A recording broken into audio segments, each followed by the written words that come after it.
eu dou esta mensagem desta manhã. Hoje, na nossa liturgia, seria comum a leitura a partir do Evangelho segundo Marcos. No entanto, haja vista os detalhes do texto de Lucas, eu escolhi-o a falar do mesmo episódio, mas eu escolhi-o a falar no texto de Lucas, a partir do capítulo 5, versículos 1 a 11. Uma estranha forma de pescar. Jesus, então, está nesta cena que se dá no lago de Genezaré, que é também outro nome que nós sabemos que é dado ao lago, ao mar da Galileia, que também chama-se de Mar de Tiberíades, que é um lago que tem seus 21 quilômetros de comprimento por 11 de largura, atravessado do Jordão, e daí porque tem as suas águas que não são salgadas, em que pese seja conhecido como um mar.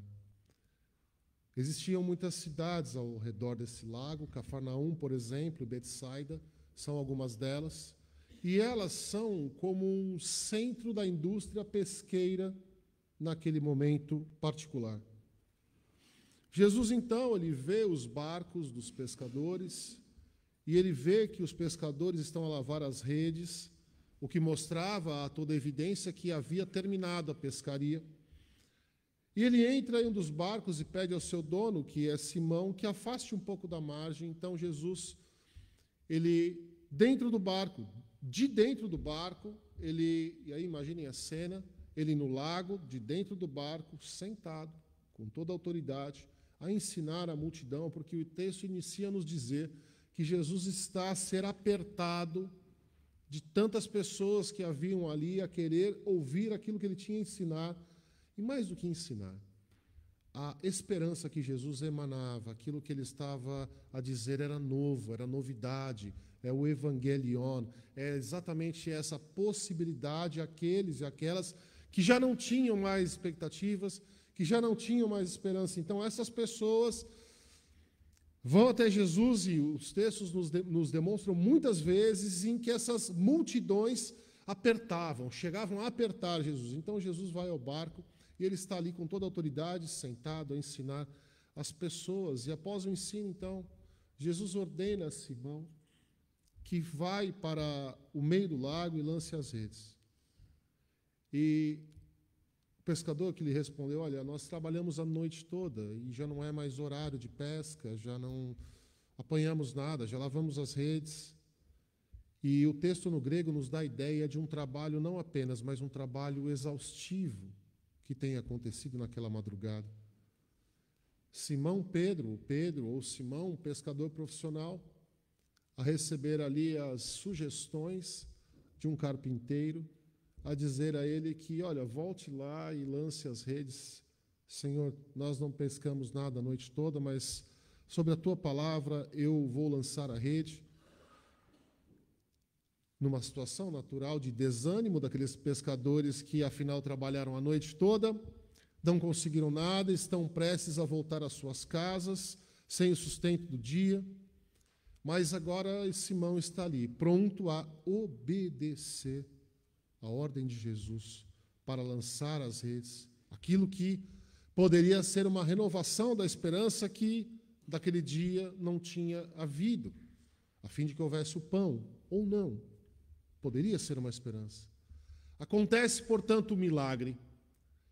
E o milagre é tal que o texto nos indica que um barco só não foi suficiente para carregar tantos peixes daquele milagre que acontece naquele momento que a pesca já não era mais cabível, que é preciso que seja chamado um outro barco, e os dois ficam carregados de peixe, quase a irem a pique. E Pedro, então, diante disso, ele olha para Jesus e parece que ele tem um lampejo. Ele olha para Jesus e diz a Jesus, Senhor, afasta-te de mim, haja vista a minha indignidade de estar com este que faz isso. E a resposta de Jesus é curadora, porque Jesus simplesmente diz a Pedro, não temas. E muito nos enganamos quando olhamos para esse texto e observamos nele como núcleo, como a grande coisa que está a ser nos dita, a ser nos explicada, a ser nos guardada, porque é natural que quando nós lembramos desse episódio, nós vamos lembrar sempre dos 2 barcos cheios de peixe, quase a ir a pique, haja vista um milagre feito por Jesus Cristo, e essa de fato não é a ideia central desse texto. Jesus então olha para Pedro e diz a ele: não temas, doravante farei de ti pescador de homens. Lucas apresenta, e daí porque foi também uma predileção do texto de Lucas, apresenta no seu início um ministério de Jesus como um ministério que poderíamos dizer solitário. Jesus, ele está na Galileia a pregar, a ensinar e a caminhar só.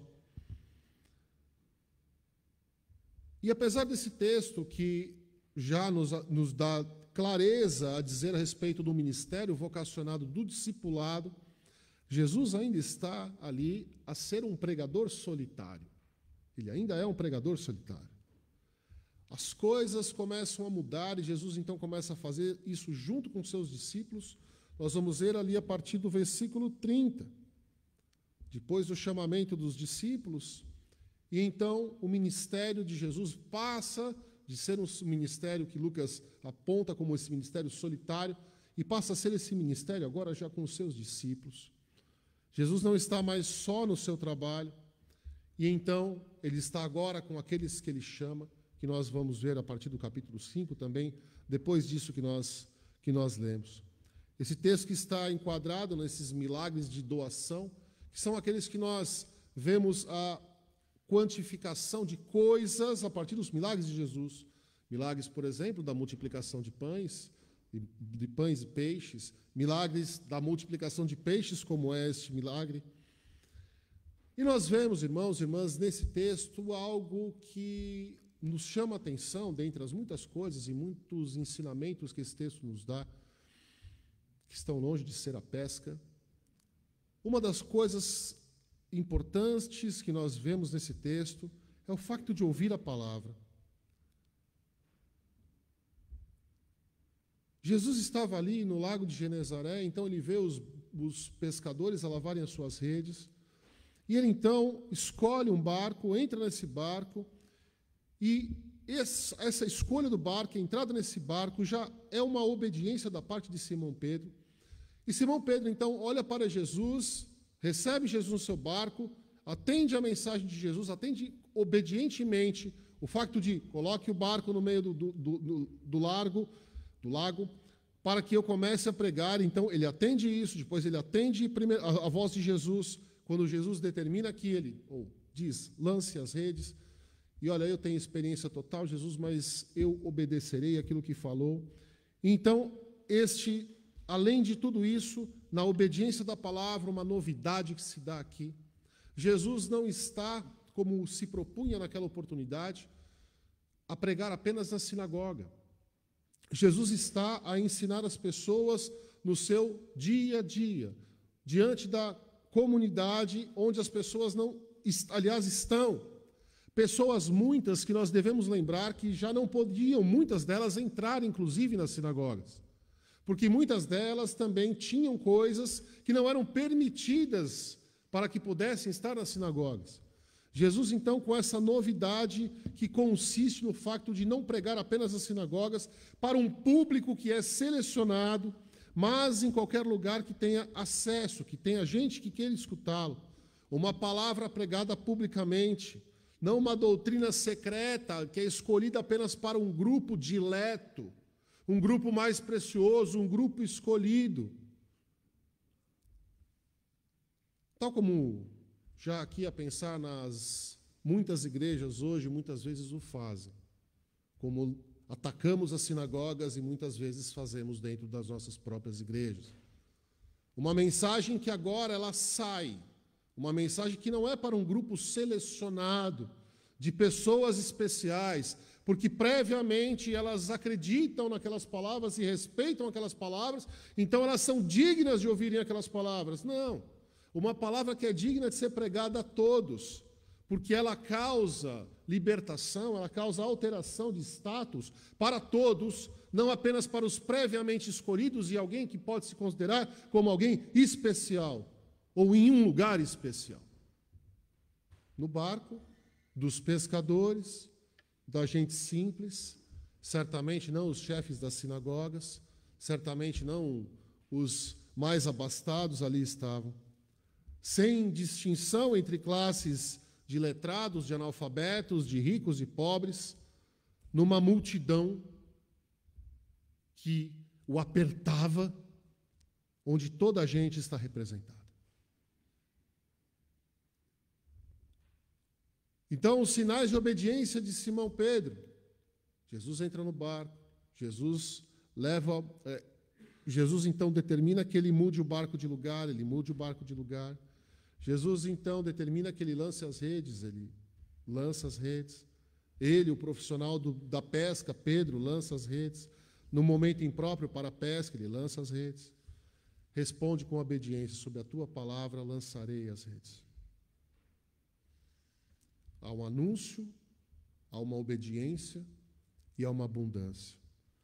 E muito nos enganamos também quando nós olhamos para essa obediência como quando se é obediente necessariamente vem uma abundância, há quase que uma concepção de obrigação, de que quando há uma obediência da parte do servo, do discípulo, há uma obrigatoriedade de que Jesus dê abundância.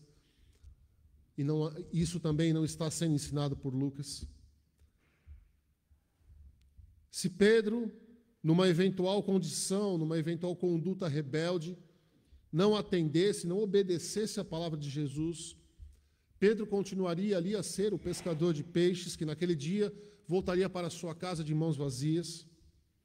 A rejeição da ordem de Jesus para seguir para o mar e lançar as redes, a discussão se eventualmente a pesca devia de ser feita somente noturna e não diurna já naquele momento, uma eventual defesa dos conhecimentos técnicos e das experiências profissionais de Simão teriam barrado a ele e aos seus companheiros, e afinal não é o que o carpinteiro poderia ensiná-los a respeito da pesca, mas e nada de novo aconteceria, e talvez essas ocorrências que nós lemos no lago de Genezaré tivessem ficado abandonadas pelo tempo.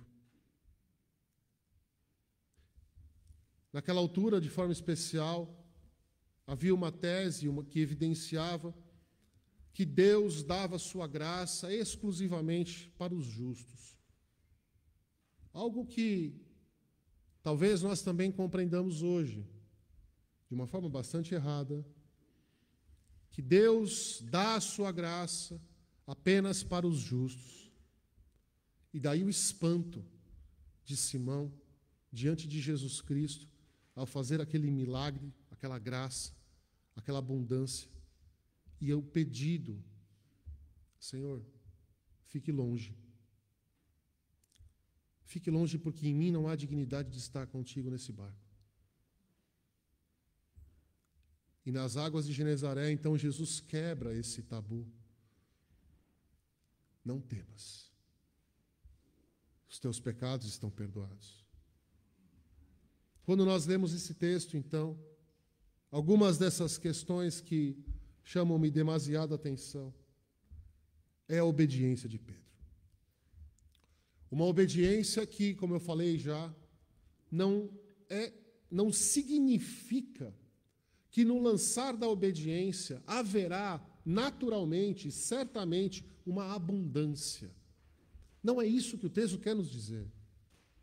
Simplesmente o fato de que, não confiando na sua garantia profissional, na sua qualidade, na sua boa interpretação das águas, no momento em que ele estava, e essa obediência contagia, não está apenas em Pedro, mas contagia os seus colegas de trabalho, que também acreditam naquilo, embora, irmãos, Porque o que para nós parece que não tem importância nenhuma, é preciso, por muitas vezes, nós pararmos e atentarmos um bocado mais aos detalhes dos textos.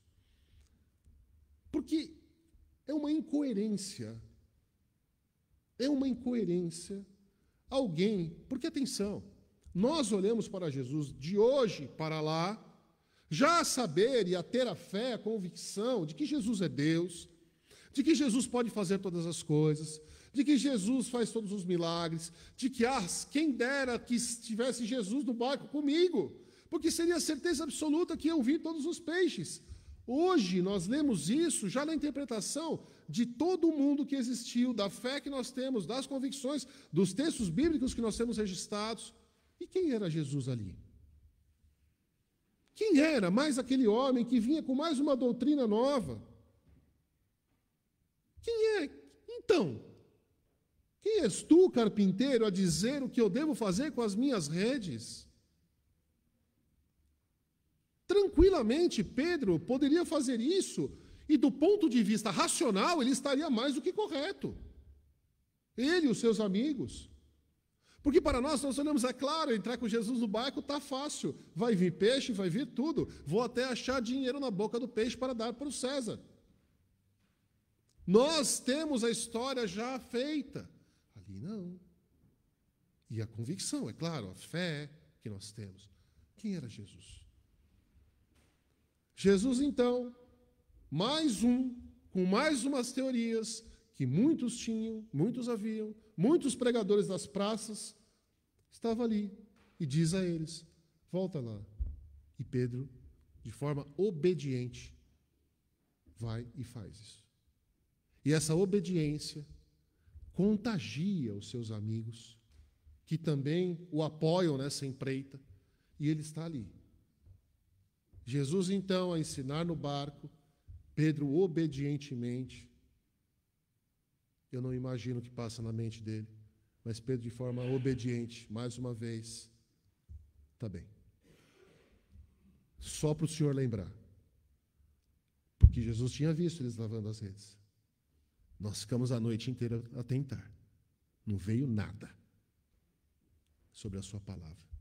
Eu vou lançar a rede. Além da obediência, que não aponta para a obrigação de Deus nos dar qualquer tipo de abundância. Não é porque nós somos obedientes a Deus que Deus tem que nos fazer alguma coisa. Mas uma coisa Ele nos garante. Ele sempre está a cuidar das nossas necessidades. Necessidades. Não o que nós queremos exatamente. Mas Ele está sempre a cuidar das nossas necessidades.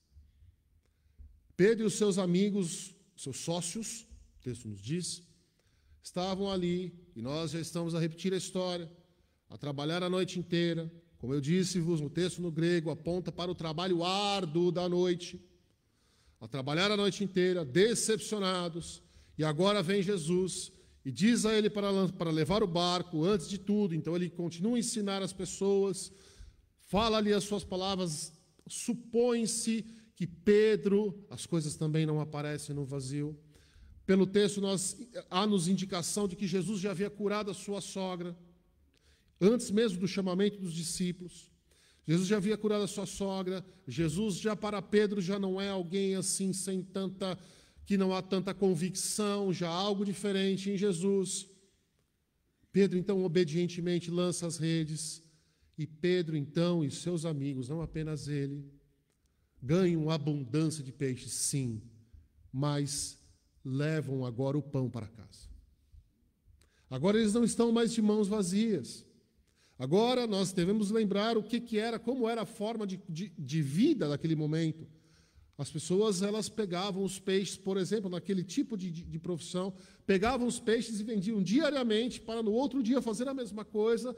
Hoje não é tão diferente assim, mas não amealhavam peixes, mas sim vendiam no dia, comia-se no dia para que no outro dia fossem pescar mais peixes para comer de novo, e assim sobrevivia-se dia após dia. Então, agora, Pedro e os seus têm cuidado das suas necessidades. Jesus, então, é claro, prova a toda a gente o milagre da abundância, mas o milagre da necessidade agora não existe. Ele está sempre a cuidar destas necessidades. E talvez seja da forma mais improvável.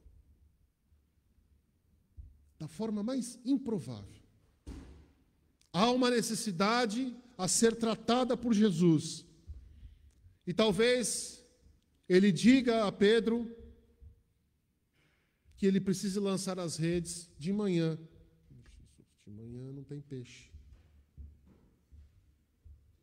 A gente já lançou a rede aí. E agora de noite, na hora que há de manhã, talvez seja da forma mais improvável. E Jesus cuida das necessidades. E finalmente, ainda que algumas coisas não estejam claras, uma delas é clara. Nós somos chamados para sermos pescadores de homens.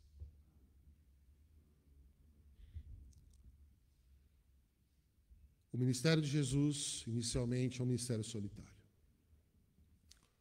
Naquele momento, então, que ele está a se achegar aos discípulos, a ter este convívio com os discípulos, ele ainda não chamou os discípulos. Então, realiza-se o milagre da pesca.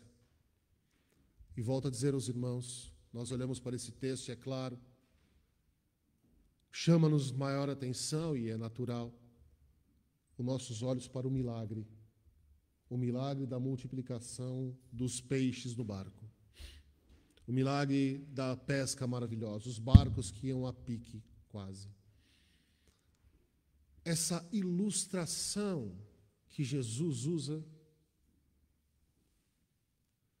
para demonstrar àqueles que quando Jesus olha para ele, aliás, quando Pedro olha para Jesus, eu não sou digno de que esteja no meu barco. Eu não sou digno que esteja perto de mim. Tu que podes fazer isso, eu não sou digno. Pedro, não temas. Não temas. Em outras palavras, parafraseado, Pedro, teus pecados estão perdoados. Você será pescador de homens. Ali, os apóstolos não tinham sido chamados. Para eles, as coisas ainda não estavam claras. E, aliás, nós vamos ver que no decorrer da vida deles, as coisas ainda não ficam muito claras assim. Isso mesmo até o sacrifício de Jesus. Mas uma coisa é certa, ainda que estas outras não sejam claras, o porquê Jesus está a aproximar-se, o porquê Jesus está a pedir o barco de Simão, o porquê ele está ali naquele lago de Genezaré e está com aquelas pessoas, ainda que as coisas não sejam claras naquele momento, uma coisa é clara, e ele diz isso a Pedro, doravante será pescador de homens. E a mesma coisa para nós. Obedientes, a saber que Jesus, Deus, está sempre a cuidar das nossas necessidades. Mas ainda que as coisas muitas vezes não estejam claras para nós, muitos porquês nós não tenhamos resposta, muitas situações aconteceram ao nosso redor e nós não tenhamos a mínima ideia do porquê isso está a acontecer, uma coisa é certa. Para nós, há nessa vida uma missão. E a nossa missão é sermos pescadores de gente. E é uma estranha forma de pescar. É uma estranha forma de pescar. Porque nessa forma estranha de pescar, nós lemos aqui, nesse texto, no grego, esse doravante serás pescador de homens. Nós lemos no grego, levarás homens vivos. Anthropos esi zogron.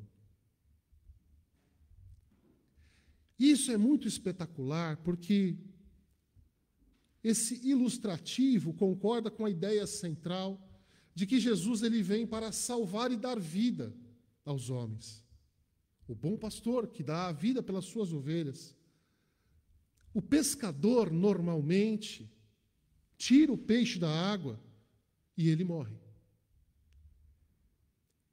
Este pescador, totalmente diferente, vai levar os homens a comunicar vida através de Jesus Cristo.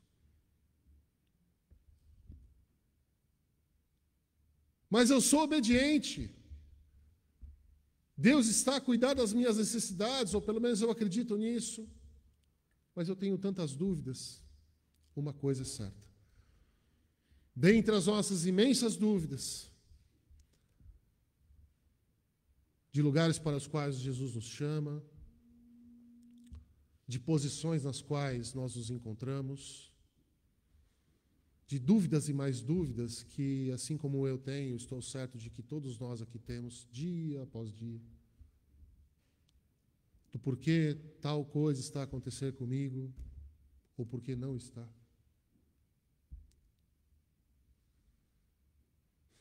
Eu diria, mantenha seu coração em paz, em obediência, a saber que Deus cuida das nossas necessidades, e não obstante as dúvidas, uma coisa é certa, além das outras que nós já sabemos, Ele nos chama para ser pescadores de gente. Esse é o nosso ministério.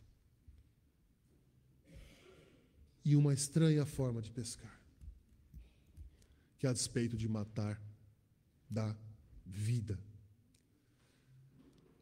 Que essa palavra, que esses ensinamentos de Jesus, eles deem esperança ao nosso coração. Que renovem a nossa esperança. Amém.